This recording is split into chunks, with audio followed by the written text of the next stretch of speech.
नमस्कार दोस्तों। तो चलिए शुरू करते हैं आज का वीडियो। और आज के वीडियो में जो है मैं लेकर आया हूँ important MOUs and agreements of November month. और ये बहुत इम्पॉर्टेंट वीडियो है, ठीक है। एमओयूज़ अच्छी खासी आती हैं और बैंकिंग वाले भी कर लीजिएगा। बाकी जो है छोटे छोटे टॉपिक वो मैं ले ही आता हूँ एंड टाइम पे, ठीक।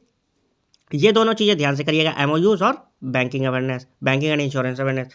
और हो सका तो मैं जो रूरल बैंक्स हैं उनकी अलग से इन्फॉर्मेशन के लिए एक और वीडियो बना दूंगा, ठीक है। फिलहाल के लिए शुरू करते हैं अपने लोग। तो पहली न्यूज़ है, PayPal and OpenAI have partner to integrate PayPal's digital wallet directly into ChatGPT for secure in app agentic commerce, allowing users to buy products from millions of merchants, track shipments and resolve disputes. तो PayPal और open AI इन दोनों ने partnership कर ली है, ठीक है। किसने? PayPal और ओपन एआई ने। To integrate PayPal's digital wallet, PayPal का जो डिजिटल वैलेट है वो इंटीग्रेट कर दिया है, जोड़ दिया है डायरेक्टली इनटू चैट जीपीटी। किसमें? चैट जीपीटी में। किस चीज़ के लिए? फॉर सिक्योर, ठीक है, secure in app agentic commerce, व्यापार जो भी कॉमर्स होता है।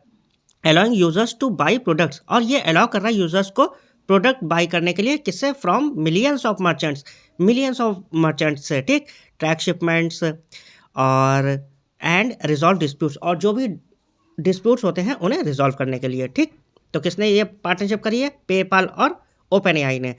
हिंदी में देख लेते हैं। पेपाल और ओपन एआई ने पेपाल के डिजिटल वैलेट को चैट जीपीटी में सीधे एकीकृत करने के लिए साझेदारी की है, ठीक है। तो पेपाल और ओपन एआई ने पेपाल के डिजिटल वैलेट को किससे जोड़ दिया है? चैट जीपीटी से। और इसमें जो है सुरक्षित इन ऐप एजेंटिक कॉमर्स संभव हो सकेगा, ठीक है। इसके तहत उपभोगकर्ता लाखों व्यापारियों से उत्पाद खरीद सकेंगे, ठीक है। तो अलग अलग तरह के प्रोडक्ट जो है वो इसके थ्रू खरीदे जा सकते हैं, शिपमेंट ट्रैक कर सकेंगे और विवादों का समाधान भी कर सकते हैं। जो भी डिस्प्यूट होगा उसे रिजॉल्व कर दिया जाएगा। तो पार्टनरशिप किसने करी है? पेपाल और ओपन एआई ने, और इंटीग्रेट कर दिया है PayPal digital wallet directly into chat GPT. Clear? तो क्वेश्चन ऐसे बन सकता है कि किसने जो है ओपन एआई के साथ पार्टनरशिप करी है और पेपाल अपना डिजिटल वैलेट जो है वो चैट जीपीटी के साथ जोड़ दिया। तो आप क्या कहोगे? पेपाल। क्लियर है? या फिर ऐसे ही पूछ सकते हैं कि पेपाल ने किसके साथ अभी पार्टनरशिप करी है और अपना डिजिटल वैलेट उसके साथ जोड़ दिया है। तो आप क्या कहोगे? ओपन एआई ने चैट जीपीटी के साथ। क्लियर? फिर देखते हैं नेक्स्ट हमारे पास the inland waterways authority of India. तो IWAI साइंड 2 की एग्रीमेंट्स इन नवंबर इन आसाम। तो IWAI जो है उसने अभी 2 एग्रीमेंट्स किए हैं आसाम के साथ sign, to boost the state's water transport and logistics network. तो ये बूस्ट करेगा क्या? वाटर ट्रांसपोर्ट वहाँ स्टेट का और लॉजिस्टिक्स नेटवर्क दोनों को और ज़्यादा बूस्ट किया जाएगा। द 2 एग्रीमेंट साइंड वर, तो जो 2 एग्रीमेंट साइन किए गए हैं वो कौन कौन से हैं ये देख लीजिए। पहला क्या है? An MOU with Assam petrochemicals limited, APL के साथ, ठीक है। असम पेट्रोकेमिकल लिमिटेड के साथ साइन किया किसने? IWAI ने। किस चीज़ के लिए? For the transportation of methanol, ठीक है। मेथेनॉल का ट्रांसपोर्टेशन होगा एंड फॉर्मेलिन, मेथेनॉल और फॉर्मेलिन प्रोडक्ट्स का, ठीक, via Indo Bangladesh protocol root IBPR के साथ, ठीक है। इंडो बांग्लादेश प्रोटोकॉल रूट के थ्रू होगा ये ट्रांसपोर्टेशन किसका? मेथेनॉल और फॉर्मेलिन प्रोडक्ट्स का, एंड नेशनल वाटरवेज, और नेशनल वाटरवेज के through. Clear? This project valued at 400 crore rupees, और ये जो प्रोजेक्ट है इसका पूरा जो खर्चा है वो कितना है? 400 करोड़ रुपए। Aims to improve exports to Bangladesh and south east Asia and involves acquiring tanker vessels, और इसका एम क्या है? इम्प्रूव करना एक्सपोर्ट्स को to Bangladesh and south east Asia, ठीक है, बांग्लादेश और साउथ ईस्ट एशिया में। And involves acquiring tanker vessels, और इसमें इन्वॉल्व है एक्वायर करना टैंकर वेसल्स को भी। क्लियर? दूसरी क्या है? An MOU with government of Assam. अब ये जो की गई है आसाम के साथ, to establish an urban water transport system. पहली वाली किसके साथ थी? असम पेट्रोकेमिकल लिमिटेड के साथ। ये है अर्बन वाटर ट्रांसपोर्ट सिस्टम के साथ। और वाटर मेट्रो कनेक्टिंग गुवाहाटी, और ये वाटर मेट्रो कनेक्ट कर रहे हैं किससे? गुवाहाटी से, तेजपुर से एंड डिब्रूगढ़ से। क्लियर? दिस 1000 करोड़ प्रोजेक्ट, ये 1000 करोड़ रुपए का प्रोजेक्ट है। ऊपर वाला 400 करोड़ का था, ये 1000 करोड़ रुपए का है। Seeks to create a sustainable water waste mobility network, और इसमें होगा क्या? ये इसमें देख रहे हैं sustainable water based mobility network, ठीक है, अलोंग द ब्रह्मपुत्र रिवर। किस पर? ब्रह्मपुत्र रिवर पर, ठीक है। ब्रह्मपुत्र रिवर केवल इकलौती ऐसी रिवर है जो मेल नेम पर बेस्ड है, बाकी सब फीमेल हैं। आपने देखा होगा रिवर्स के नेम जो हैं बाकी सारे हम लोग के यहाँ गॉडेसेस पर हैं। ये एक है, याद रखिएगा ब्रह्मपुत्र अगर पूछा जाए तो, क्योंकि वो लोग कुछ भी पूछ रहे हैं ना। That integrates with existing transportation method, जो जोड़ता है जो एग्जिस्ट कर रहा है ट्रांसपोर्टेशन मेथड उसके साथ में। क्लियर? हिंदी में भी देख लेते हैं अपने लोग जिससे आपको और अच्छे से समझ में आए। IWAI ने APL और UWT के साथ पार्टनरशिप करी है, हिंदी में देखेंगे, ठीक है। भारतीय अंतर्देशीय जलमार्ग प्राधिकरण IWAI ने नवंबर 2025 में असम में राज्य के जल परिवहन और रसद नेटवर्क को बढ़ावा देने के लिए 2 महत्वपूर्ण समझौतों पर हस्ताक्षर किए। जिन 2 समझौतों पर हस्ताक्षर किए गए वे इस प्रकार हैं। असम पेट्रोकेमिकल्स लिमिटेड APL के साथ भारत बांग्लादेश प्रोटोकॉल मार्ग IBPR और राष्ट्रीय जलमार्ग NW के माध्यम से मेथनॉल और फार्मेलिन उत्पादों के परिवहन के लिए समझौता किया, ठीक है। किसके साथ किया? APL के साथ भारत बांग्लादेश प्रोटोकॉल रूट पर, ठीक है, IBPR पे और राष्ट्रीय जलमार्ग NW पे के माध्यम से मेथनॉल और फार्मेलिन उत्पादों को परिवहन के लिए समझौता ज्ञापन किया गया है, उस पर हस्ताक्षर किए गए। और इसकी लागत कितनी है? 400 करोड़ रुपए है। इस परियोजना का उद्देश्य बांग्लादेश और दक्षिण पूर्व एशिया को निर्यात बढ़ाना है। तो मतलब कि जो एक्सपोर्टेशन है वो, इसका उद्देश्य क्या है? बांग्लादेश और दक्षिणी पूर्व एशिया में ज़्यादा एक्सपोर्ट करना है, निर्यात बढ़ाना है। इसमें टैंकर जहाज़ों का अधिग्रहण भी शामिल है। इसमें जो है टैंकर जहाज़ हैं वो भी एक्वायर किए जाएंगे। फिर दूसरा है गुवाहाटी, तेजपुर और डिब्रूगढ़ को जोड़ने वाली शहरी जल परिवहन प्रणाली, ठीक है। तो ये जो जोड़ने वाली शहरी जल परिवहन प्रणाली है, ये वाटर मेट्रो है, उसे स्थापित करने के लिए असम सरकार के साथ किसने? IWAI ने, ठीक है। भारतीय अंतर्देशीय जलमार्ग प्राधिकरण ने किसके साथ? असम सरकार के साथ एक समझौता ज्ञापन पर हस्ताक्षर किए हैं, ठीक। फिर से देख लीजिएगा, गुवाहाटी, तेजपुर और डिब्रूगढ़ को जोड़ने वाली, क्योंकि वो क्वेश्चन में वो तीनों दे देंगे और फिर कहेंगे कि तीनों हैं या फिर तीनों नहीं हैं। क्लियर? तो आपको याद रखना है गुवाहाटी, तेजपुर और डिब्रूगढ़ को जोड़ने वाली शहरी जल परिवहन प्रणाली UWT या वाटर मेट्रो स्थापित करने के लिए असम सरकार के साथ किसने? IWAI ने एक समझौता ज्ञापन पर हस्ताक्षर किया है। 1000 करोड़ रुपए की इस परियोजना का उद्देश्य ब्रह्मपुत्र नदी के किनारे एक स्थायी जल आधारित परिवहन नेटवर्क बनाना है जो मौजूदा परिवहन विधियों के साथ एकीकृत हो। क्लियर? तो ये न्यूज़ जो है इसमें दोनों जो हैं दोनों इंपॉर्टेंट हैं, ठीक है, आपको दोनों ध्यान से पढ़नी है। फिलहाल के लिए अपने लोग चलते हैं नेक्स्ट न्यूज़ पे। नेक्स्ट न्यूज़ है हमारे पास Signature Global raised 875 crore rupees, ठीक है, या फिर $100 मिलियन। तो सिग्नेचर ग्लोबल ने रेज किए हैं कितने? 875 करोड़ रुपए या फिर $100 million from the international finance corporation. किससे? IFC से, इंटरनेशनल फाइनेंस कॉर्पोरेशन से इसने 875 करोड़ रुपए रेज किए हैं वाया NCD, ठीक है, किसके द्वारा? NCDs के द्वारा। और नॉन कन्वर्टेबल डिवेंचर्स, ठीक, NCD फुल फॉर्म याद रखिएगा, NCDs marking it's first listed डेब्ट ट्रांजैक्शन, ठीक। तो सिग्नेचर ग्लोबल ने रेज किए हैं 875 करोड़ रुपए या फिर $100 मिलियन IFC से NCD के through, marking it's first listed डेब्ट ट्रांजैक्शन। और ये इसने पहली बार ऐसा डेब्ट ट्रांजैक्शन किया है। किसने? सिग्नेचर ग्लोबल ने IFC के थ्रू, NCD के थ्रू IFC से। These 3 year 2 month and 30 day instruments, ये जो इंस्ट्रूमेंट है कितने? 3 ईयर 2 मंथ एंड 30 डे के हैं, रेटेड A+। इन्हें रेटिंग कौन सी दी गई? A+। किसके द्वारा? CareEdge के द्वारा, ठीक है। कैरी एन 11% कूपन, ये कैरी करते हैं 11% कूपन एंड मैच्योरिटी ऑन 15 जनवरी 2029। ये मैच्योर कब होंगे? 15 जनवरी 2029 को। The fund will support mid income, ये सपोर्ट किसे करेंगे? मिड इनकम को, ESG को, इन्वायरमेंटल सोशल, ठीक है, और ESG aligned housing projects and date reduction. तो ये किसे किसे सपोर्ट करेंगे? याद रखिए, मिड इनकम को, ESG aligned housing projects, ESG environmental social and governmental aligned housing projects को, और डेट रिडक्शन को, ठीक।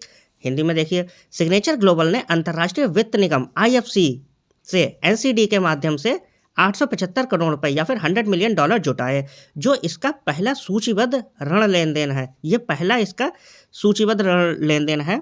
CareEdge द्वारा इसे कौन सी रेटिंग मिली है? A+ रेटिंग प्राप्त है। ये 3 वर्षीय और 2 मंथ है यहाँ पर, ये यहाँ पर माह होगा, 3 वर्षीय 2 माह और 30 दिवसीय इंस्ट्रूमेंट 11% कूपन ब्याज दर पर उपलब्ध है। ये हिंदी में 2 माह होगा, 3 वर्षीय, 2 माह और 30 दिवसीय, ठीक, क्योंकि ऊपर देखिए 3 ईयर 2 मंथ है ना इंग्लिश में, तो यहाँ पर ये गलत छप गया है। 3 वर्षीय, 2 माह और 30 दिवसीय इंस्ट्रूमेंट 11% कूपन पर ब्याज दर पर उपलब्ध होंगे और 15 जनवरी 2029 को परिपक्व होंगे। परिपक्व मैच्योर कब होंगे? या 2029 को 15 जनवरी को। इन फंडों का उपयोग मध्यम आय वर्ग के ESG अनुकूल आवास परियोजना और ऋण कटौती में सहायता के लिए किया जाएगा। क्लियर है? सिग्नेचर ग्लोबल ने 875 करोड़ रुपए रेज किए हैं IFC से, किसके थ्रू? NCD, ठीक। फिर है हमारे पास, हाँ देख लीजिए इसके जो हेडक्वार्टर्स वगैरह, क्योंकि पूछ ले रहे हैं वो लोग ना, तो स्टैटिक एविडेंस भी मैं इसमें अब ऐड करे दे रहा हूँ। ये वीडियोस बहुत मेहनत लग रही है, प्लीज़ आप लोग अगर नए हो तो ज़्यादा से ज़्यादा सपोर्ट करिए, ठीक है, क्योंकि देखो आप लोग सपोर्ट करोगे तभी तो मोटिवेशन मिलेगा, तो ज़्यादा से ज़्यादा सपोर्ट करिए। The IFC is headquartered in Washington DC, ठीक। तो IFC का हेडक्वार्टर कहाँ है? वाशिंगटन DC में, and is led by MD and executive vice president Makhtar Diop. तो MD और इसके एग्जीक्यूटिव वाइस प्रेसिडेंट कौन है? मख्तर डियोब। अंतर्राष्ट्रीय वित्त निगम IFC का मुख्यालय वाशिंगटन DC USA में है, ठीक है, याद रखिएगा वाशिंगटन DC US में है, और इसका नेतृत्व प्रबंध निदेशक और कार्यकारी उपाध्यक्ष मख्तर डियोब कर रहे हैं। क्लियर? फिर देखते हैं अपने लोग नेक्स्ट हमारे पास ADB approved a $5 million package. तो ADB ने अप्रूव कर दिया है $500 मिलियन का package, $460 loan plus 40 million CTF clean tech fund. Clear? To solarise Maharashtra agriculture sector. याद रखिएगा, अगर पूछा जाए कि महाराष्ट्र एग्रीकल्चर सेक्टर को किस बैंक ने $500 मिलियन लोन अप्रूव किया है, ठीक। और देखो इसमें लोन में जो पूरा पैकेज है, इसमें $460 मिलियन का तो लोन है और 40 मिलियन जो है वो क्या है? Clean tech fund. याद रखिएगा, वो कुछ भी डिटेल में पूछ रहे हैं तो वो पूछेंगे 40 मिलियन क्या है, तो आप क्या कहोगे? क्लीन टेक फंड ग्रांट है, और 460 मिलियन का लोन दे रहे हैं। क्लियर? एक एक चीज़ आपको सही से पढ़नी है। और ये अप्रूव किसने किया है? ADB ने। किसके लिए? महाराष्ट्र एग्रीकल्चर सेक्टर के लिए। प्रोवाइडिंग डे टाइम पावर, और ये प्रोवाइड कर रहे हैं day time power to 9 lakh farmers, 9 lakh farmers को। कब तक? 2028 तक। रिड्यूसिंग एमिशंस, और ये रिड्यूस करेंगे emissions by 3 metric tons annually, and upgrading rural infrastructure. और ये अपग्रेड करेंगे क्या? रूरल इंफ्रास्ट्रक्चर, जो गांव देहात में जो इंफ्रास्ट्रक्चर होता है उसे और ज़्यादा अच्छा करेंगे। The project supports 1000 megawatt of decentralised solar boosting efficiency and financial sustainability. और ये प्रोजेक्ट सपोर्ट करेंगे 1000 मेगावाट ऑफ डिसेंट्रलाइज सोलर, ठीक है। डिसेंट्रलाइज सोलर को ये है सपोर्ट करेंगे। मेगावाट कितने? 1000 मेगावाट का। बूस्ट करेंगे एफिशिएंसी को और फाइनेंशियल सस्टेनेबिलिटी, वहाँ पर फाइनेंशियल सस्टेनेबिलिटी आ जाए। क्लियर? तो ADB ने अप्रूव किया है $500 मिलियन का पैकेज, जिसमें 460 मिलियन तो लोन है और 40 million clean tech fund grant किया है सोलराइजेशन के लिए महाराष्ट्र एग्रीकल्चर सेक्टर में। क्लियर? और उससे जो है 9 लाख फार्मर्स को मदद मिलेगी 2028 तक। और ये रिड्यूस करेंगे emissions by 3 metric tons annually. एक पर्टिकुलर एक ईयर में कितना? 3 मीट्रिक टन्स। अब देख लीजिए हिंदी में। ADB ने महाराष्ट्र के कृषि क्षेत्र को सौर ऊर्जा से लेस करने के लिए $500 मिलियन के पैकेज। तो ADB ने महाराष्ट्र के कृषि क्षेत्र को सौर ऊर्जा से लेस करने के लिए $500 मिलियन के पैकेज, जिसमें 460 मिलियन जो है अमेरिकी डॉलर का ऋण है और 40 मिलियन अमेरिकी डॉलर का CTF अनुदान है। क्या कहते हैं? Clean tech fund. क्लियर? इसको मंजूरी दी है। इससे 2028 तक 9 लाख किसानों को दिन के समय बिजली मिलेगी। सालाना 3 मिलियन टन उत्सर्जन कम होगा। तो जो 9 लाख किसान है ना, उन्हें दिन के समय बिजली मिलेगी, ठीक। क्या मिलने वाली है? बिजली मिलेगी। सालाना और ये तो मैंने बता दिया था, सालाना 3 मिलियन टन उत्सर्जन कम होगा। और इससे जो उत्सर्जन होगा वो 3 मिलियन टन कम होने वाला है एक साल में। वो पूछ सकते हैं कि कितना टन कम हो रहा है, 2 मिलियन, 3 मिलियन, 4 मिलियन, तो आप क्या कहोगे? 3 मिलियन टन उत्सर्जन कम होगा। और ग्रामीण बुनियादी ढांचे का जो वही इंफ्रास्ट्रक्चर है, ठीक है, ये बहुत ज़्यादा प्योर हिंदी जो लोग लिख देते हैं, ठीक। तो ग्रामीण बुनियादी ढांचे का उन्नयन होगा। उन्नयन मतलब कि एनहेंसमेंट होगा, ठीक है, वृद्धि होगी, उसमें और ज़्यादा डेवलपमेंट होगा इंफ्रास्ट्रक्चर में। यह परियोजना 1000 मेगावाट, ठीक। यह परियोजना कितने? 1000 मेगावाट विकेंद्रीकृत सौर ऊर्जा का समर्थन करती है। 1000 मेगावाट आप ऐसे याद रखना कि जो है सोलर एनर्जी का समर्थन करती है, ठीक है, 1000 मेगावाट, जिससे दक्षता और वित्तीय स्थिरता को, वित्तीय स्थिरता मतलब कि जो फाइनेंस है वो ज़्यादा से ज़्यादा और हो वहाँ पर, ठीक है, फाइनेंशियल स्टेबिलिटी को, इनस्टेबिलिटी ना हो, ठीक है, वहाँ पर पैसे की, वहाँ पर फाइनेंशियल स्टेबिलिटी हो, ठीक, उसका भी ध्यान रखेगी। और ज़्यादा से ज़्यादा एफिशिएंसी हो, ठीक, मजबूती आए वहाँ पर उस पर्टिकुलर एरिया में। क्लियर। तो ये था फोर्थ वाली न्यूज़। एडीबी जो है 500 मिलियन अप्रूव कर रही है। याद रखिएगा 460 मिलियन का लोन है, 40 मिलियन सीटीएफ है, क्लीन टेक फंड किसे, सोलराइजेशन के लिए, महाराष्ट्र एग्रीकल्चर सेक्टर में। क्लियर। फिर देखते हैं अपने लोग, हाँ देख लीजिए एडीबी का हेडक्वार्टर कहाँ है। एडीबी का हेडक्वार्टर जो है वो मंडालुयोंग मेट्रो मनीला फिलीपींस है। मसातो कांडा वहाँ पे प्रेसिडेंट है and chair of the board of directors के जो चेयरमैन होते हैं, ठीक, वो भी कौन है, मसातो कांडा है। और हिंदी में देख लीजिए एडीबी का मुख्यालय फिलीपींस के मेट्रो मनीला के मंडालुयोंग में स्थित है। मसातो कांडा अध्यक्ष और निदेशक मंडल के प्रमुख के रूप में कार्यरत हैं। क्लियर है ना, ठीक। फिर देखते हैं अपने लोग नेक्स्ट। तो नेक्स्ट हमारे पास the national communication academy under the department of telecommunication. तो नेशनल कम्युनिकेशन एकेडमी जो है एनसीए, जो कि किसके अंतर्गत आती है, डिपार्टमेंट ऑफ टेलीकम्युनिकेशन के अंतर्गत, signed an MOU with IIM Calcutta. तो इसने एक एमओयू जो है मेमोरेंडम ऑफ अंडरस्टैंडिंग किसके साथ साइन किया है, आईआईएम कलकत्ता के साथ, to boost cooperation in telecom policy. जो टेलीकॉम होता है ना उस सॉरी जो कम्युनिकेशन जो बूस्ट करेगा कॉपरेशन किस में, टेलीकॉम पॉलिसी में। तो ये टेलीकॉम पॉलिसी में बूस्ट करेंगे और ज़्यादा सुधार करेंगे, रिसर्च एंड कैपेसिटी बिल्डिंग, ठीक। जो डीओटी है इसके अंतर्गत एक एंटिटी आती है, राष्ट्रीय संचार अकादमी ने दूरसंचार नीति अनुसंधान और क्षमता निर्माण में सहयोग बढ़ाने के लिए, ठीक है, दूरसंचार नीति अनुसंधान और क्षमता निर्माण में सहयोग बढ़ाने के लिए आईआईएम कोलकाता के साथ एक समझौता ज्ञापन पर हस्ताक्षर किया है। यहाँ से जो पर्टिकुलर क्वेश्चन बनेगा वो ये बनेगा कि जो डीओटी के अंतर्गत एक एंटिटी है, ठीक है, उसने एमओयू साइन की है आईआईएम कलकत्ता के साथ, उसका नाम क्या है, ठीक। तो वो अलग अलग दे देंगे। तो आपको याद रखना है कि नेशनल कम्युनिकेशन एकेडमी है, उसने साइन किया है एमओयू आईआईएम कलकत्ता के साथ, किस चीज़ के लिए, to boost cooperation in telecom policy, research and capacity building, ठीक है। ये बाद वाला भले ही वो कम पूछें, लेकिन आपको ये इतना तो पता होना चाहिए कि ये टेलीकॉम से रिलेटेड एमओयू साइन की गई है और इसमें एनसीए जो है उसने साइन की है आईआईएम कलकत्ता के साथ, और ये डिपार्टमेंट ऑफ टेलीकम्युनिकेशन के अंतर्गत आती है। वो डिपार्टमेंट पूछ लेते हैं, ठीक है। तो याद रखिएगा कि नेशनल कम्युनिकेशन एकेडमी जो कि डिपार्टमेंट ऑफ टेलीकम्युनिकेशन के अंतर्गत आती है, उसने एमओयू साइन की है आईआईएम कलकत्ता के साथ, किस चीज़ के लिए, बूस्ट करने के लिए corporation in telecom policy, research and capacity building. Clear. फिर देखते हैं अपने लोग, हाँ इसमें हेडक्वार्टर भी देख लीजिए, नेशनल कम्युनिकेशन एकेडमी, ठीक। तो एनसीए टेक्नोलॉजी भी बोलते हैं इसे, एनसीएटी इज लोकेटेड इन गाजियाबाद। तो ये कहाँ इसका हेडक्वार्टर अगर पूछ ले वो नेशनल कम्युनिकेशन एकेडमी का गाजियाबाद में है। The current head of the NCAT, इसके जो करंट हेड हैं वो कौन है, Shri Atul Sinha, who holds the designation of director general. तो जो डायरेक्टर जनरल हैं श्री अतुल सिन्हा वही हेड है यहाँ पर। ये नेशनल कम्युनिकेशन एकेडमी का जो हेडक्वार्टर है वो कहाँ है, गाजियाबाद में, ठीक। तो राष्ट्रीय संचार अकादमी एनसीएटी का मुख्यालय भारत के गाजियाबाद में स्थित है। वर्तमान महानिदेशक भी अतुल सिन्हा हैं। क्लियर। फिर देखते हैं अपने लोग नेक्स्ट।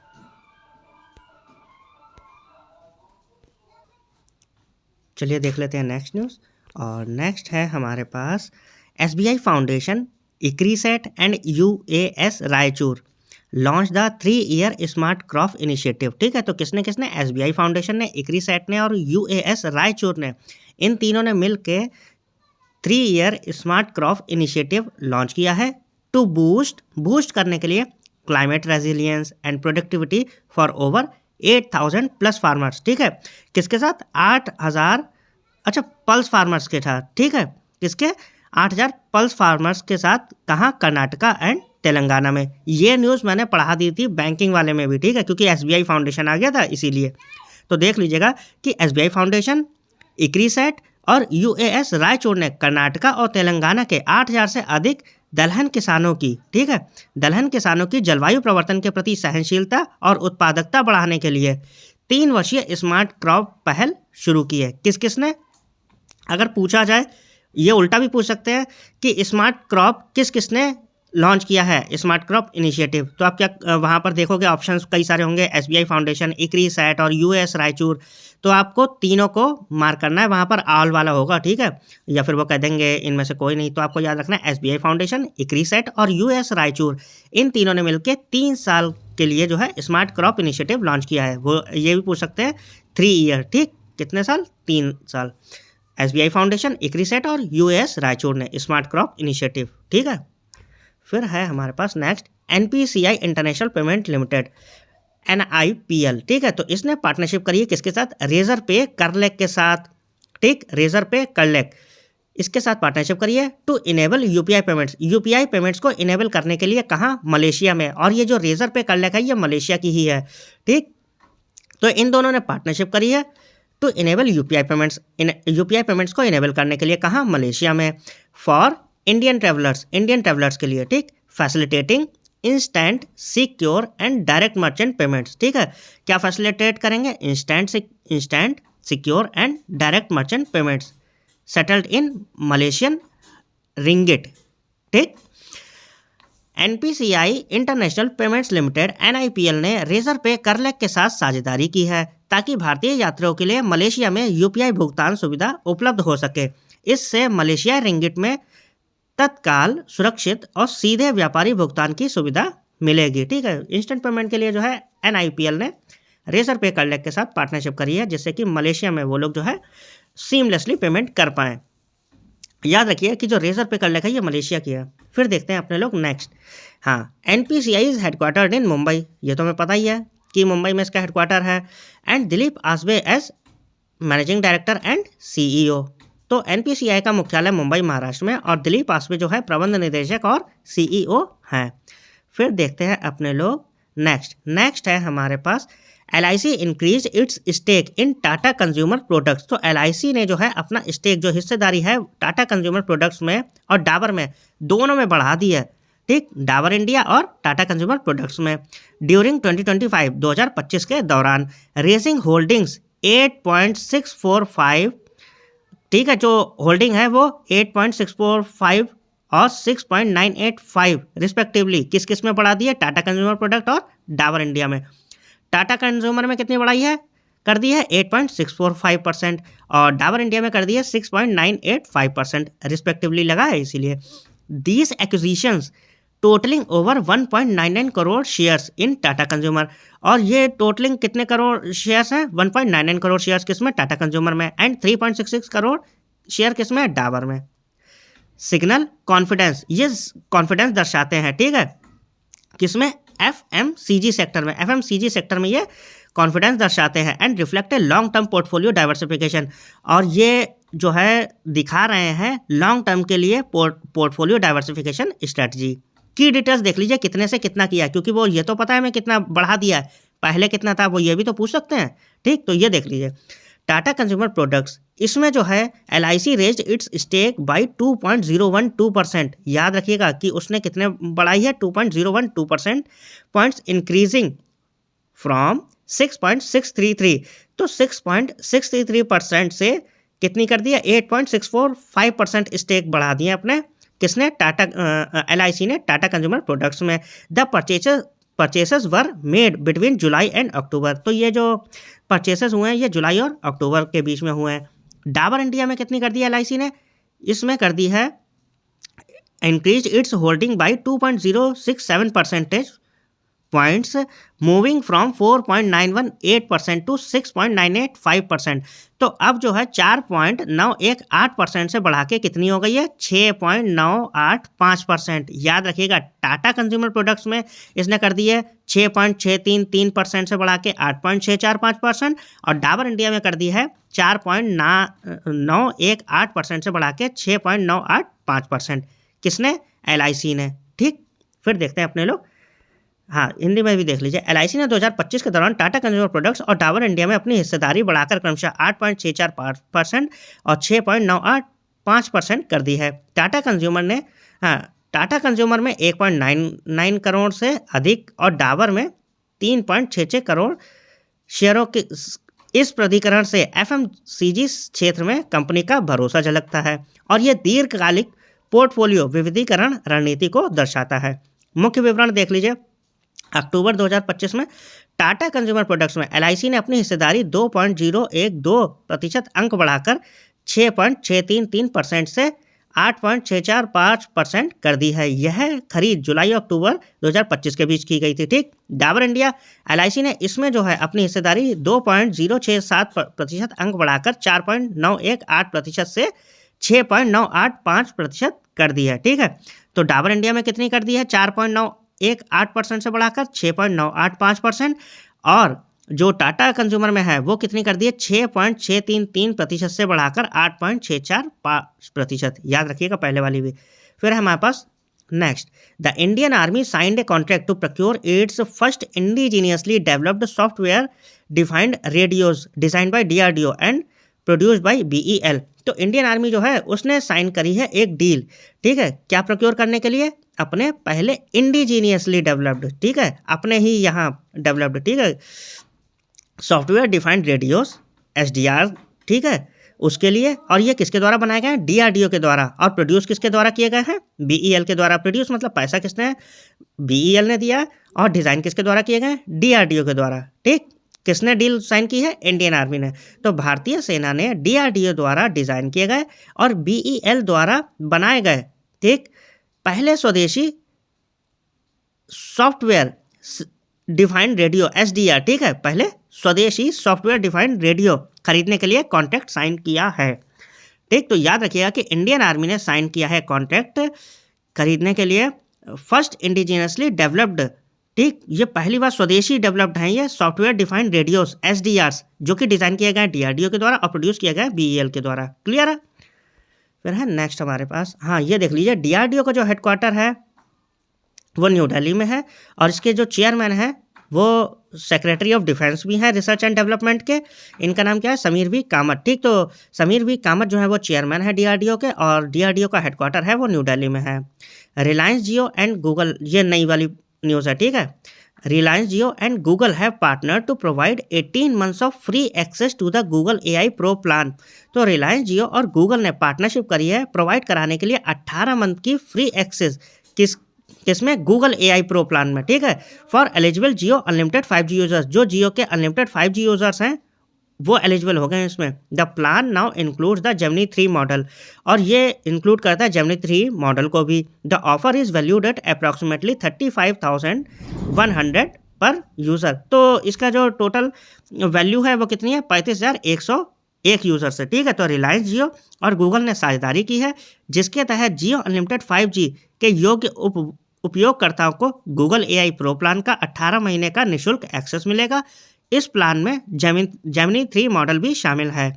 इस ऑफर की कीमत प्रति उपभोक्ता लगभग 35,100 रुपये है। तो आपको ये याद रखना है कि पार्टनरशिप किस किसने करी है, ठीक है, रिलायंस जियो और गूगल ने पार्टनरशिप करी है और 18 मंथ की फ्री एक्सेस प्रोवाइड करा रहे हैं, ठीक है, गूगल एआई प्रो प्लान के लिए। और इसमें जो है ये जेमिनी 3 मॉडल भी इंक्लूड कर रहे हैं, बस ये याद रखिएगा। फिर देखते हैं अपने लोग, वो न्यूज़ छोटी थी, याद हो गई। नेक्स्ट देखिए, department of drinking water and sanitation DDWS, ministry of जल शक्ति, ठीक, तो DDWS और मिनिस्ट्री ऑफ जल शक्ति इन दोनों ने मिलकर ऑर्गेनाइज किया है second edition of district collectors पेयजल संवाद वाटर डायलॉग, ठीक, इंग्लिश में बोले तो district collectors water dialogue, Hindi में बोले तो पेयजल संवाद। तो जल शक्ति मंत्रालय के पेयजल एवं स्वच्छता विभाग DDWS ने 2025 को जिला कलेक्टरों का पेयजल संवाद जल संवाद के दूसरे संस्करण का आयोजन किया, ठीक। तो याद रखिएगा एंटिटीज़ कौन कौन सी हैं? DDWS, department of drinking water and sanitation, और मिनिस्ट्री ऑफ जल शक्ति। आप बताइए जल शक्ति मिनिस्टर कौन है?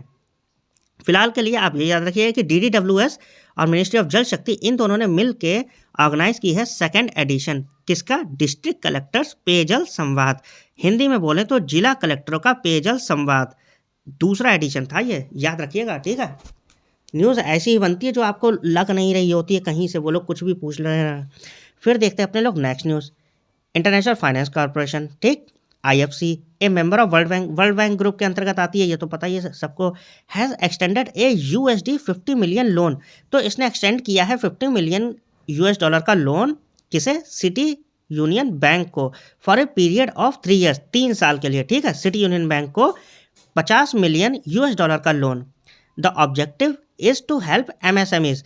इसका ऑब्जेक्टिव क्या है, उद्देश्य क्या है, मदद करना एमएसएमईज को, ठीक है, माइक्रो स्मॉल मीडियम इंटरप्राइजेस जो होते हैं, कह सकते हो लघु उद्योग, मध्यम उद्योग, ठीक, उन सबको जो है ये मदद करेगा। एडॉप्ट एनर्जी एफिशिएंट, एडॉप्ट करने के लिए energy efficient and cost effective technologies, ठीक है, एनर्जी एफिशिएंट और कॉस्ट इफेक्टिव टेक्नोलॉजीज को एडॉप्ट करने के लिए इसका उद्देश्य ये है। और इसलिए आईएफसी प्रोवाइड करा रहा है 50 मिलियन यूएस डॉलर का लोन सिटी यूनियन बैंक को। विश्व बैंक समूह की सदस्य संस्था अंतर्राष्ट्रीय वित्त निगम ने सिटी यूनियन बैंक को 3 वर्षों के लिए 50 मिलियन अमेरिकी डॉलर का ऋण प्रदान किया। इसका उद्देश्य एमएसएमई क्षेत्र को ऊर्जा कुशल और लागत प्रभावी तकनीकें अपनाने में सहायता करना है। और ये देख लीजिए कि जो सिटी यूनियन बैंक है ना, उसके हेडक्वार्टर का है तमिलनाडु में है और एमडी एंड सीईओ कौन है, एन कामा कोडी, ठीक, याद रखिएगा कि सिटी यूनियन बैंक जो है वो तमिलनाडु में हेडक्वार्टर है और एमडी एंड सीईओ है एन कामा कोडी। फिर नेक्स्ट है हमारे पास BharatGen is a collaborative initiative developed by a consortium of top Indian academic institutions. तो भारत जैन जो है वो एक कोलैबोरेटिव इनिशिएटिव है, मतलब कि ये कोलैबोरेशन में बनाया गया इनिशिएटिव है और ये डेवलप किसके द्वारा किया गया है, टॉप इंडियन एकेडमिक इंस्टीट्यूशंस, जो कि लेड बाय आईआईटी बॉम्बे है and it's fully funded by government of India, ठीक। और ये फंड किसके द्वारा किया जा रहा है, गवर्नमेंट ऑफ इंडिया के द्वारा। तो BharatGen is A sovereign AI project. अगर पूछा जाए कि ये क्या है, ऑप्शन में आ जाएगा कि एआई प्रोजेक्ट है या कुछ भी वो दे देंगे ऑप्शन, तो आपको याद रखना है कि ये एआई सोवरेन एआई प्रोजेक्ट है, making it the world's first government funded multimodal large language model, ठीक है, दुनिया का पहला है ये, याद रखिएगा कि जो गवर्नमेंट फंड कर रही है भारत जैन, ठीक। तो भारत जैन एक एआई प्रोजेक्ट है, making it the world's first governmental funded multimodal large language model, LLM model है ये, लार्ज लैंग्वेज मॉडल है और गवर्नमेंट द्वारा फंड किया जा रहा है। डिज़ाइन किसने किया या लेड इसमें मदद कौन कर रहा है, आईआईटी बॉम्बे, याद रखिएगा एआई इनिशिएटिव है Bharat Jain. Focused on Indian languages, और ये फोकस किस चीज़ पे कर रहा है, भारतीय भाषाओं पे। भारत जैन भारतीय प्रौद्योगिकी संस्थान आईआईटी बॉम्बे के नेतृत्व में शीर्ष भारतीय शैक्षणिक संस्थानों के एक संघ द्वारा, ठीक है, जो टॉप के इंस्टीट्यूशन है ना वो सब मिल के बना रहे हैं और ये सहयोगात्मक पहल है। सहयोगात्मक मतलब कि सब लोग अपना अपना सहयोग दे रहे हैं और इसे पूरी तरह से भारत सरकार द्वारा वित्त पोषित किया जाता है, मतलब कि गवर्नमेंट फंड कर रही है। भारत जैन एक संप्रभु एआई परियोजना है, हिंदी में एआई परियोजना लिख के आएगा, ठीक है, एआई परियोजना है जो इसे भारतीय भाषाओं पर केंद्रित दुनिया की पहली सरकारी वित्त पोषित multi modal large language model LLM पहल बनाती है, ठीक। तो वो पूछ सकते हैं कि ये जो है एआई इनिशिएटिव तो है लेकिन किस पे बेस्ड है, एलएलएम पे बेस्ड है या कुछ और लिख देंगे, तो आपको याद रखना है लार्ज लैंग्वेज मॉडल, ठीक। फिर है हमारे पास नेक्स्ट है हमारे पास IAU इंटरनेशनल एस्ट्रोनॉमिकल यूनियन, ठीक। तो IAU has officially named a 3.5 billion year old Martian crater after MS Krishnan, A pioneered Indian geologist and the first Indian director of the geological survey of India. तो हुआ क्या है कि जो international Astronomical union है ना, उसने मतलब मंगल ग्रह का एक 3.5, ठीक है, बिलियन मतलब कि 3.5 अरब वर्ष पुराना एक क्रेटर था, उसका नाम जो है वो MS कृष्णन के नाम पर रख दिया है।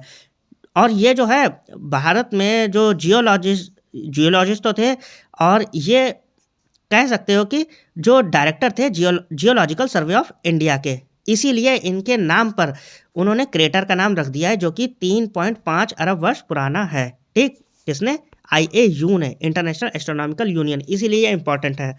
तो देख लीजिए इंटरनेशनल एस्ट्रोनॉमिकल यूनियन ने मंगल ग्रह के 3.5 अरब वर्ष पुराने क्रेटर का नाम MS कृष्णन के नाम पर रखा है। MS कृष्णन, याद रखिएगा, जो भारतीय भूविज्ञान के अग्रदूत और भारतीय भूवैज्ञानिक सर्वेक्षण के पहले भारतीय निदेशक थे। निदेशक मतलब कि डायरेक्टर थे, क्लियर। MS कृष्णन के नाम पर रखा है, किसने, इंटरनेशनल एस्ट्रोनॉमिकल यूनियन ने। नेक्स्ट है हमारे पास India has strengthened ties with Georgia through high level diplomatic and sector specific engagements। तो इंडिया ने मजबूत कर लिए हैं टाइज किसके साथ, जॉर्जिया के साथ, थ्रू हाई लेवल डिप्लोमेटिक, ठीक है, high level diplomatic and sector specific engagements in late 2025, मतलब कि लेट 2025 में, या तो नवंबर या दिसंबर में। Focusing on enhancing cooperation in textile, sericulture and trade. और ये एनहेंस करेंगे, फोकस किस में कर रहे हैं, ये अलग अलग तरह की मतलब फील्ड हैं, उनमें देखो टेक्सटाइल में, सेरिकल्चर में और ट्रेड में ये जो है बढ़ावा देंगे इन सेक्टर्स को। तो भारत ने 2025 के अंत में उच्च स्तरीय राजनयिक और क्षेत्र विशिष्ट बैठकों के माध्यम से जॉर्जिया के साथ संबंधों को मजबूत किया है, जिसमें वस्त्र, रेशम उत्पादन और व्यापार में सहयोग बढ़ाने पर ध्यान केंद्रित किया गया है। तो याद रखिएगा कि वो पूछ सकते हैं कि भारत ने अभी जॉर्जिया के साथ संबंधों को मजबूत किया है किस फील्ड में, तो आप क्या कहोगे, वस्त्र, रेशम उत्पादन और व्यापार में सहयोग बढ़ाने के लिए। क्लियर है। नेक्स्ट है हमारे पास government e marketplace, GEM, ठीक है। तो GEM and UN women signed an MOU। याद रखिएगा कि government e marketplace, GEM and UN women, इन दोनों ने मिलकर एक पार्टनरशिप करी है, MOU साइन की है नवंबर 2025 में, टू एम्पावर वुमेन एंटरप्रेन्योर्स। किसे एम्पावर करेंगे ये, वुमेन एंटरप्रेन्योर्स को। तो याद रखिएगा कि वो क्वेश्चन ऐसे पूछ सकते हैं कि गवर्नमेंट ई मार्केट प्लेस ने किस एंटिटी के साथ MOU साइन की है टू एम्पावर वुमेन एंटरप्रेन्योर्स, ठीक है। तो आप क्या कहोगे, UN वुमेन के साथ की है। वो कई सारे वहाँ पर एंटिटी लिख देंगे, तो आपको याद रखना है कि UN वुमेन के साथ वुमेन एम्पावरमेंट के लिए, वुमेन एंटरप्रेन्योर्स को एम्पावर करने के लिए, ठीक है, स्पेशली एंटरप्रेन्योर्स को, ठीक। गवर्नमेंट ई मार्केट प्लेस ने UN वुमेन के साथ पार्टनरशिप करी है या MOU साइन की है, particularly in the informal sector. Informal sector में पर्टिकुलरली ये एम्पावर करेंगे by integrating them into India's public procurement ecosystem. ये इंटीग्रेट करेंगे, जोड़ेंगे किसमें, इंडिया के पब्लिक प्रोक्योरमेंट इकोसिस्टम में। याद रखिएगा, ठीक है। This partnership enhances the Womania initiative. अगर पूछा जाए कि ये किस इनिशिएटिव को एनहेंस कर रहे हैं, बढ़ावा दे रहे हैं, तो आप क्या कहोगे, वुमेनिया initiative. Government e market place और UN वुमेन ने MOU साइन की है एम्पावर करने के लिए वुमेन एंटरप्रेन्योर्स को, particularly in the informal sector. और अगर वो पूछे कि किस इनिशिएटिव को ये एनहेंस कर रहे हैं इस पार्टनरशिप के थ्रू, तो आप क्या कहोगे, वुमेनिया इनिशिएटिव, ठीक है। अब हिंदी में देख लेते हैं। भारत के सार्वजनिक खरीद तंत्र में महिला उद्यमियों, विशेष रूप से अनौपचारिक क्षेत्र की महिलाओं को शामिल करके उन्हें सशक्त बनाने के उद्देश्य से सरकारी ई मार्केट प्लेस, GEM और UN वुमेन ने 20 नवंबर 2025 को एक समझौता ज्ञापन पर हस्ताक्षर किए। यह साझेदारी बाजार पहुंच, क्षमता निर्माण और लैंगिक समानता को बढ़ावा देने के लिए खरीद के लिए वुमेनिया पहल को अपने और मजबूत करती है, ठीक है। एक चीज़ मैंने वो लास्ट लाइन नहीं पढ़ी थी, लैंगिक समानता को भी बढ़ावा दिया जाएगा इसमें, ठीक है। जेंडर कह सकते हो कि जेंडर रिस्पॉन्सिव प्रोक्योरमेंट, ठीक। आपको ये याद रखना है कि लैंगिक समानता को, ठीक है, जेंडर इक्वलिटी को बढ़ावा दिया जाएगा। क्लियर। किस किस की पार्टनरशिप हो रही है, government e marketplace, GEM और UN वुमेन की। इनिशिएटिव कौन सा है, वुमेनिया। नेक्स्ट हमारे पास BEL एंड फ्रांस SED। तो BEL और फ्रांस की SED, इन दोनों ने मिलकर साइन किया है joint venture cooperation agreement, JVCA, ठीक। तो BEL इंडिया की है और फ्रांस की है SED, इन दोनों ने मिलकर एक joint venture cooperation agreement sign किया है to manufacture Hammer precision air to ground weapons, ठीक है। क्या मैन्युफैक्चर करेंगे, Hammer precision air to ground weapons in India. तो भारत इलेक्ट्रॉनिक्स लिमिटेड, BEL और फ्रांस की सेफ्रॉन इलेक्ट्रॉनिक्स एंड डिफेंस, ठीक। तो BEL और फ्रांस की सेफ्रॉन इलेक्ट्रॉनिक्स एंड डिफेंस ने दोनों ने मिलकर संयुक्त रूप से Hammer precision air to ground हथियारों के निर्माण के लिए JVCA साइन किया, joint venture cooperation agreement. BEL और फ्रांस की SED, BEL की फुल फॉर्म है भारत इलेक्ट्रॉनिक्स लिमिटेड और SED की है सेफ्रॉन इलेक्ट्रॉनिक्स एंड डिफेंस। इन दोनों ने मिलकर जो है एक joint venture cooperation agreement sign किया है Hammer precision air to ground हथियारों के लिए। नेक्स्ट है हमारे पास India, Australia and Canada have partnered या हैव लॉन्च्ड, ठीक। तो इंडिया ने, ऑस्ट्रेलिया ने और कनाडा ने, इन तीनों ने मिलकर लॉन्च किया है Australia Canada India technology and innovation partnership, ठीक, ACITI। बहुत सही। तो वो पता है पूछ सकते हैं ऐसे कि ACITI किस किस के द्वारा लॉन्च किया गया है, तो वहाँ पर वो अब इंडिया लिख देंगे या फिर इंडोनेशिया लिख देंगे, ऑस्ट्रेलिया होगा, एसी और कोई कंट्री लिख देंगे, कनाडा लिख देंगे और या फिर कुछ और लिख देंगे। तो आपको याद रखना है कि इंडिया, ऑस्ट्रेलिया और कनाडा इन तीनों ने मिलकर लॉन्च किया है ACITI पार्टनरशिप, ठीक है, to strengthen collaboration on critical and emerging technologies. ये कोलैब किया है क्या स्ट्रेंथन करने के लिए? क्रिटिकल एंड इमर्जिंग टेक्नोलॉजीज, ठीक है, याद रखिएगा। The agreement was announced by prime minister Narendra Modi. ये एग्रीमेंट अनाउंस किस किस के द्वारा किया गया है?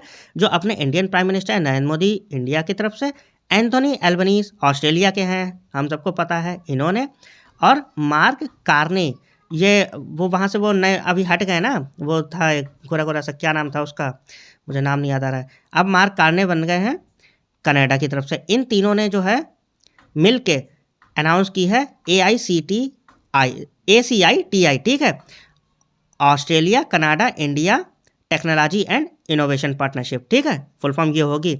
इंडिया लास्ट में है सबसे, ऑस्ट्रेलिया सबसे मजबूत है, तो ऑस्ट्रेलिया पहले है, फिर कनाडा है, फिर India, technology and innovation partnership. और ये तीनों ने अनाउंस करी है prime minister India Modi ji, Anthony Albanese Australia और मार्क कार्ने कनाडा की तरफ से, on the side lines of the G20 summit in Johannesburg, ठीक, जोहानिसबर्ग G20 समिट में। भारत, ऑस्ट्रेलिया और कनाडा ने महत्वपूर्ण और उभरती प्रौद्योगिकियों पर सहयोग को मजबूत करने के लिए ऑस्ट्रेलिया कनाडा भारत प्रौद्योगिकी और नवाचार साझेदारी की शुरुआत की। इस समझौते की घोषणा भारत के प्रधानमंत्री नरेंद्र मोदी, ऑस्ट्रेलिया के प्रधानमंत्री एंथनी अल्बनीज और कनाडा के प्रधानमंत्री मार्क कार्नी ने जोहानिसबर्ग में आयोजित G20 शिखर सम्मेलन के दौरान की थी। क्लियर है? तीनों के नाम याद रखिएगा, ऑस्ट्रेलिया, कनाडा और इंडिया। इंडिया के तो याद ही रहेंगे, बाकी ऑस्ट्रेलिया के जो है हमारे एंथनी अल्बनीज हैं और कनाडा के हैं मार्क कार्नी। नेक्स्ट है हमारे पास union minister doctor Jitendra Singh launched 720 crore worth of quantum fabrication of central facilities at IIT Bombay. तो union minister doctor Jitendra Singh जो है उन्होंने लॉन्च किया 720 करोड़ रुपए का quantum fabrication and central facility, कहाँ? IIT बॉम्बे में, under the national quantum mission, ठीक है। किसके अंतर्गत है? यह नेशनल क्वांटम मिशन के अंतर्गत है, डॉक्टर जितेंद्र सिंह ने लॉन्च किया है। कॉस्ट है 720 करोड़ रुपए, quantum fabrication and central facility, कहाँ? IIT बॉम्बे में। These hubs in Mumbai, Bengaluru, Delhi and Kanpur. ये हब कहाँ कहाँ है? मुंबई में है, बेंगलुरु में है, दिल्ली में है और कानपुर में है। Aim to indigenise quantum chip sensor production, तो मतलब कि ये इंडिजेनाइज करेंगे। इंडिजेनाइज का मतलब समझते हैं? वो यहीं पे बनाया जाएगा। क्वांटम चिप भी है, सेंसर प्रोडक्शन है और बूस्ट करेंगे रिसर्च और टेक्नोलॉजिकल सॉवरेंटी को, संप्रभुता, ठीक है, हिंदी में क्या बोलते हैं? टेक्नोलॉजिकल संप्रभुता। तो केंद्रीय मंत्री डॉक्टर जितेंद्र सिंह ने IIT बॉम्बे में 720 करोड़ रुपए की लागत से निर्मित क्वांटम फैब्रिकेशन और केंद्रीय सुविधाओं का शुभारंभ किया। राष्ट्रीय क्वांटम मिशन NQM के तहत मुंबई, बेंगलुरु, दिल्ली और कानपुर में स्थित इन केंद्रों का उद्देश्य क्वांटम चिप सेंसर उत्पादन को स्वदेशी बनाना, अनुसंधान को बढ़ावा देना और तकनीकी संप्रभुता को मजबूत करना है।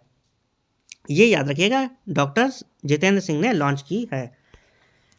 नेक्स्ट है हमारे पास the central industrial security force CISF has been designated as the new safety regulator for around 250 maritime facilities by Ministry of Port, Shipping and Waterways. CISF is now a recognized security organization RSO for seaports, acting as the regulator for seaport security. Hindi में देख लीजिए, केंद्रीय औद्योगिक सुरक्षा बल CISF को बंदरगाह, shipping और जलमार्ग मंत्रालय द्वारा, तो CISF को ministry of port, shipping and waterways के द्वारा लगभग 250 समुद्री सुविधाओं के लिए, ठीक है, कितनी? 250 समुद्री सुविधाओं के लिए नया सुरक्षा नियामक नियुक्त किया गया है, ठीक। CISF को अब सी पोर्ट्स के लिए रिकॉग्नाइज्ड सिक्योरिटी ऑर्गेनाइजेशन के रूप में भी नामित किया गया है, RSO के रूप में भी नामित किया गया है, जो बंदरगाह सुरक्षा के लिए नियामक के रूप में कार्य करेगा। जो बंदरगाह होते हैं हमारे, उनकी सुरक्षा के नियामक के रूप में भी ये कार्य करेगा, ठीक। तो CISF को जिम्मेदारी दी गई है कई सारी, किसके द्वारा? Ministry of port, shipping and waterways के द्वारा, ठीक। CISF जो है अब वो RSO भी है, किसके लिए? सी पोर्ट्स के लिए, और ये रेगुलेटर की तरह काम करेगा सी पोर्ट की, जो बंदरगाह होते हैं उनकी। क्लियर है? कौन? CISF। और ये डेजिग्नेशन किसके द्वारा मिला है? Ministry of port shipping and waterways के द्वारा, बस ये याद रखिएगा। फिर देखते हैं अपने लोग next, India and Ecuador signed an MOU. तो इंडिया और इक्वाडोर ने एमओयू साइन की है to strengthen cooperation between their diplomatic training institution. तो ये स्ट्रेंथन करेंगे cooperation between their diplomatic training institution, ठीक है। तो जो भी डिप्लोमेटिक ट्रेनिंग इंस्टीट्यूशंस हैं उन्हें और ज़्यादा मजबूत करेंगे। एमिंग टू एनहेंस, और ये एम कर रहे हैं एनहेंस करने की capacity building and bilateral relation. तो ये अपने द्विपक्षीय जो रिलेशंस होंगे, रिश्ते होंगे, उन्हें और ज़्यादा सुधारेंगे, मजबूत करेंगे। कौन? इंडिया और इक्वाडोर। आपको ये याद रखना है कि भारत और इक्वाडोर ने अपने राजनयिक प्रशिक्षण संस्थानों के बीच सहयोग को मजबूत करने के लिए एक समझौता ज्ञापन पर हस्ताक्षर किए, जिसका उद्देश्य क्षमता निर्माण और द्विपक्षीय संबंधों को बढ़ावा देना है। कौन? इंडिया और इक्वाडोर। क्लियर है? एमओयू साइन किए ने to strengthen cooperation between their diplomatic training institutions, ठीक है। जो डिप्लोमेटिक ट्रेनिंग इंस्टीट्यूशंस हैं उन्हें और ज़्यादा स्ट्रेंथन करने के लिए, और द्विपक्षीय जो उनके रिश्ते हैं उन्हें भी मजबूत करेंगे। नेक्स्ट हमारे पास सिटी यूनियन बैंक, कहाँ पे था इसका हेडक्वार्टर? तमिलनाडु में। याद है ना, अभी पढ़ाई थी मैंने न्यूज़। किसने दिए थे? एडीबी ने दिए थे, कमेंट करके बताइएगा। City Union Bank partnered with the EPFO to enable seamless paperless digital EPF remittances for employees via its net banking platform, primarily focusing on MSME and SMEs. तो सिटी यूनियन बैंक जो है उसने partnership करी है किसके साथ? EPFO के साथ, Employment Provident Fund Organisation. Clear? इसने भी अपना 73rd जो है फाउंडेशन डे मनाया था। अब ये बताओ कमेंट करके कब मनाया था, बताओ कमेंट करके, ठीक है।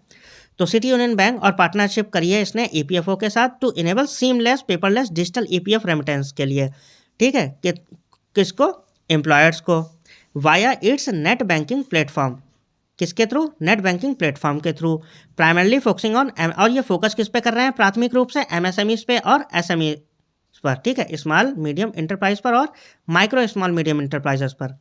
तो सिटी यूनियन बैंक सीयूबी ने ईएफओ के साथ साझेदारी की है ताकि अपने नेट बैंकिंग प्लेटफॉर्म के माध्यम से नियोक्ताओं के बीच निर्बाध मतलब सीमलेस, ठीक है, तो निर्बाध कागज रहित डिजिटल ईपीएफ भुगतान को सक्षम बनाया जा सके, ठीक है। किसने? सिटी यूनियन बैंक ने ईपीएफओ के साथ जो है पार्टनरशिप करी है नियोक्ताओं के लिए निर्बाध कागज रहित डिजिटल ईपीएफ भुगतान को सक्षम बनाया जा सके, और मुख्य रूप से एसएमई और एमएसएमईज पर ध्यान केंद्रित करते हुए, ठीक है। तो एमएसएमईज और एसएमईज पर ध्यान केंद्रित करते हुए ये सारी चीज़ें की गई हैं, और सीयूबी ने ईपीएफओ के साथ पार्टनरशिप करके ये सारी चीज़ें की हैं। फिर है हमारे पास नेक्स्ट है, अच्छा ये देख लीजिए, ठीक है। तो जो सिटी यूनियन बैंक है उसका हेडक्वार्टर कहाँ है? तमिलनाडु में, बता चुके हैं। अच्छा फिर देखो मैंने लिख दिया, मेहनत बहुत लग रही है भाई साहब, देख लो। तो तमिलनाडु में है, और इसके जो एमडी एंड सीईओ हैं वो कौन है? कामाकोडी हैं। क्लियर? फिर देखते हैं नेक्स्ट हमारे पास NPCI international, NIPL and Bahrain, ठीक है। तो एनपीसीआई इंटरनेशनल लिमिटेड, एनआईपीएल और बहरीन के बेनिफिट, इन दोनों ने मिलकर एमओयू साइन की है to enable real time secure and affordable cross border remittances by linking India's UPI with Bahrain EFTS Fawri plus, ठीक है। तो इंडिया के यूपीआई और बहरीन के ईएफटीएस के फावरी प्लस के साथ एमओयू साइन की गई है। देख लो हिंदी में, एनपीसी इंटरनेशनल, एनआईपीएल और बहरीन की बेनिफिट, ठीक, इन दोनों ने भारत के यूपीआई को बहरीन के ईएफटीएस फौरी प्लस से जोड़कर, ठीक है, यूपीआई को फौरी प्लस से जोड़कर वास्तविक समय में सुरक्षित और किफ़ायती सीमा पर धन प्रेषण को सक्षम बनाने के लिए, क्रॉस बॉर्डर रेमिटेंसेस को, ठीक है, उसे धन प्रेषण को सक्षम बनाने के लिए एक समझौता ज्ञापन पर हस्ताक्षर किए हैं। आपको वो क्वेश्चन ऐसे पूछें कि एनपीसीआई इंटरनेशनल ने बहरीन की किस पर्टिकुलर एंटिटी के साथ या फिर सुविधा के साथ, इनिशिएटिव के साथ एमओयू साइन की है to enable real time secure and affordable cross border remittances, ठीक है, बाय लिंकिंग, जोड़ के इंडिया के यूपीआई को किसके साथ? बहरीन के ईएफटीएस फौरी प्लस के साथ। क्लियर? जोड़ा गया है। याद रखिएगा, इंडिया के यूपीआई को बहरीन के ईएफटीएस या फिर फौरी प्लस से जोड़ा गया है, और एनआईपीएल ने बहरीन के बेनिफिट के साथ एमओयू साइन की है। किस चीज़ के लिए? एनेबल करने के लिए real time secure and affordable cross border remittances. Clear है? फिर देखते हैं नेक्स्ट, आईएफएफआई। तो आईएफएफआई ने पार्टनरशिप करी है यूनिसेफ के साथ, ठीक, international film festival of India. ठीक, तो IFFI ने पार्टनरशिप करी है यूनिसेफ के साथ for the 4th consecutive year, लगातार चौथे साल। ठीक है, at the 56th international film festival of India, कहाँ, 56वें international film festival of India, to showcase करने के लिए फिल्म्स हाईलाइटिंग चिल्ड्रंस राइट्स, जो फिल्म हाईलाइट कर रही हैं चिल्ड्रन के अधिकारों को, रेजिलियंस को और एक्सपीरियंसेस को। The collaboration featured A curated package, और ये जो कोलेब्रेशन है वो फीचर कर रही है curated package of 5 international films. इसमें जो है 5 फिल्म जो है वो दिखाई गई हैं फोकसिंग ऑन थीम्स, और वो किस थीम पर फोकस कर रही हैं, इंक्लूजन पर, होप पर और रिस्पॉन्सिबल स्टोरी टेलिंग पर। तो IFFI ने लगातार चौथे वर्ष 56वें अंतर्राष्ट्रीय फिल्म महोत्सव में यूनिसेफ के साथ साझेदारी की है। ठीक है, कॉन्जिक्यूटिव मतलब लगातार होता है, साझेदारी की है। ठीक, यूनिसेफ के साथ किसने, IFFI ने, जिसमें बच्चों के अधिकारों, लचीलेपन और अनुभवों को उजागर करने वाली फिल्मों का प्रदर्शन किया गया। 5 दिखाई गई है ना। इस सहयोग में समावेश, आशा और जिम्मेदार कहानी जैसे विषयों पर ध्यान केंद्रित किया गया है। ठीक, और 5 है अंतर्राष्ट्रीय फिल्में। क्लियर, और ये 5 के नाम भी देख लीजिए। पहली है हैप्पी बर्थडे, इजिप्ट की है, इजिप्टियन अरेबिक में है। दूसरी है केदल कन्नी, इंडिया की तरफ से, तमिल में है। पुटूल इंडिया की तरफ से, हिंदी में है। The Beetle Project South Korea की है, कोरियन में है। 5वीं है the Odyssey of Joy, France and Kosovo, Albanian, English, French और रोमनी में है। याद रखिएगा 5 के नाम। ठीक है, वो कुछ भी पूछ सकते हैं, मैंने देखो जो हो पा रहा है मुझसे मैं कर रहा हूँ। अब आप लोग ये नहीं कह सकते कि मैंने आप लोगों के साथ मेहनत नहीं करी है। समझ में आ रहा है, तो आप देख लीजिएगा, याद कर लीजिएगा, देख लीजिए न्यूज़। और अगर आप नए हो तो प्लीज़ चैनल को सब्सक्राइब कर लीजिएगा। देखते हैं, the international finance corporation, IFC, पता ही है वर्ल्ड बैंक ग्रुप की है, इन्वेस्टेड 285 करोड़, तो इसने इन्वेस्ट किया 285 करोड़ रुपए, या फिर कह सकते हो $33 मिलियन US डॉलर। किसमें, एक्सिस मैक्स लाइफ इंश्योरेंस में। वो पूछेंगे कि एक्सिस मैक्स लाइफ इंश्योरेंस में किस बैंक ने 285 करोड़ रुपए इन्वेस्ट किए हैं, तो आप क्या कहोगे, IFC। वो ऐसे ही पूछ सकते हैं कि IFC ने अभी किस इंश्योरेंस में, लाइफ इंश्योरेंस में 285 करोड़ रुपए इन्वेस्ट किए हैं, तो आप क्या कहोगे, एक्सिस मैक्स लाइफ इंश्योरेंस में। वो अमाउंट भी पूछ सकते हैं कि IFC ने अभी इन्वेस्ट किए हैं एक्सिस मैक्स लाइफ इंश्योरेंस में कितने रुपए, तो आप क्या कहोगे, 285 करोड़ रुपए। या फिर वो डॉलर में भी पूछ लेंगे, तो आप क्या कहोगे, $33 मिलियन। ठीक, वाया लॉन्ग टर्म सब ऑर्डिनेट इंस्ट्रूमेंट्स, किसके वाया या किसके थ्रू, लॉन्ग टर्म सब ordinate instruments. This is IFC's first investment, ये IFC का पहला इन्वेस्टमेंट है इन ए लाइसेंस्ड इंडियन लाइफ इंश्योरेंस। किसी पर्टिकुलर लाइफ इंश्योरेंस में उसने अभी तक इन्वेस्ट नहीं किया था। याद रखिएगा, IFC पहली बार लाइफ इंश्योरेंस में इन्वेस्ट कर रहा है, और वो एंटिटी कौन सी है, axis max life insurance. Amount कितना है, 285 करोड़ रुपए या फिर $33 million. Aimed at boosting solvency, expanding market reach को बढ़ाने के लिए, सॉल्वेंसी बूस्ट करने के लिए, एंड एनहेंसिंग फाइनेंशियल इंक्लूजन, और फाइनेंशियल इंक्लूजन को और ज़्यादा एनहेंस करने के लिए, फॉर अनडिजर्व कम्युनिटीज़, जो अनडिजर्व कम्युनिटीज़ हैं उनके लिए, एंड वुमेन इन लाइन, जो वुमेन्स हैं लाइन्स में उन्हें, with insurance for all by 2047, जो 2047 वाला विकसित भारत इनिशिएटिव है उसके तहत। तो अंतर्राष्ट्रीय वित्त निगम IFC ने axis max life insurance limited में दीर्घकालिक अधीनस्थ उपकरणों के माध्यम से 285 करोड़ रुपए, लगभग $33 मिलियन का निवेश किया है। लाइसेंस प्राप्त भारतीय जीवन बीमा कंपनी में IFC का यह पहला निवेश है, जिसका उद्देश्य 2047 तक सभी के लिए बीमा के अनुरूप वंचित समुदायों और महिलाओं के लिए वित्त समावेशन को बढ़ावा देना, वित्तीय सुदृढ़ता को मजबूत करना, बाजार पहुंच का और ज़्यादा विस्तार करना, वित्तीय संकट से जूझ रहे समुदायों को लाभ पहुंचाना है। क्लियर, किसने, IFC ने, किसमें, एक्सिस मैक्स लाइफ इंश्योरेंस में 285 करोड़ रुपए या फिर $33 मिलियन। और फिर देख लेते हैं नेक्स्ट है हमारे पास, India and Angola are strengthening ties. तो इंडिया और अंगोला जो है वो अपने टाइज को और ज़्यादा मजबूत कर रहे हैं, या फिर रिश्ते को, anchored by a robust energy partnership. और ये किसके थ्रू कर रहे हैं, एक मजबूत एनर्जी पार्टनरशिप कर रहे हैं ये दोनों, इंडिया और Angola. Where Angola is Africa second largest oil supplier. Angola जो है वो अफ्रीका का सेकेंड लार्जेस्ट ऑयल सप्लायर है टू इंडिया के लिए। ठीक, याद रखिएगा, अकाउंटिंग फॉर रफली 80 to 90% ऑफ बायलैटरल ट्रेड। और ये कितने अकाउंट कर रहा है, लगभग 80 से 90% की बायलैटरल ट्रेड जो है वो करता है ये कॉपरेशन इंक्लूड से। और इसमें जो है लगभग $200 million Indian defence line of credit है, इन्वेस्टमेंट इन ऑयल मिनरल्स है, और initiatives in renewable energy, agriculture and digital infrastructure. तो कई सारी चीज़ों में ये कर रहे हैं, डिटेल में देख लेते हैं अपने लोग। तो भारत और अंगोला जो है वो अपने संबंधों को मजबूत कर रहे हैं, जिसका आधार एक मजबूत ऊर्जा साझेदारी है, जो कि मैं बता चुका हूँ, जिसमें अंगोला अफ्रीका को भारत अफ्रीका में जिसमें अंगोला अफ्रीका में भारत को तेल की आपूर्ति करने वाला दूसरा सबसे बड़ा देश है, ये भी बता दिया। और द्विपक्षीय व्यापार का, तो जो ये बायलैटरल ट्रेड हो रही है, द्विपक्षीय व्यापार हो रहा है, उसका 80 से 90% हिस्सा है ये लगभग, ठीक, जो द्विपक्षीय व्यापार का हो रहा है, जो मतलब अलग अलग फील्ड में हो रहा है ना। तो ये जो ऑयल वाला ये 80 to 90% है। सहयोग में भारत द्वारा दी गई $200 मिलियन की रक्षा ऋण राशि, और इसमें जो है ये सहयोग जो हो रहा है उसमें भारत की तरफ से $200 मिलियन की रक्षा ऋण राशि है। तेल खनिज में निवेश है, नवीनीकरण ऊर्जा, कृषि और डिजिटल अवसंरचना में पहल भी शामिल है। तो ये सारी चीज़ें याद रखिएगा। ये याद रखिएगा कि 200 मिलियन इंडिया हेल्प कर रहा है। इंडिया अंगोला के बीच में एनर्जी सेक्टर में पार्टनरशिप हुई है, क्लियर। और ये सबसे ज़्यादा ट्रेड करता है अफ्रीका नेशन में, दूसरे नंबर पे है ये, क्लियर। फिर देखते हैं अपने लोग नेक्स्ट है हमारे पास, India post has inaugurated its first revamped gen Z themed post office on the IIT Delhi campus.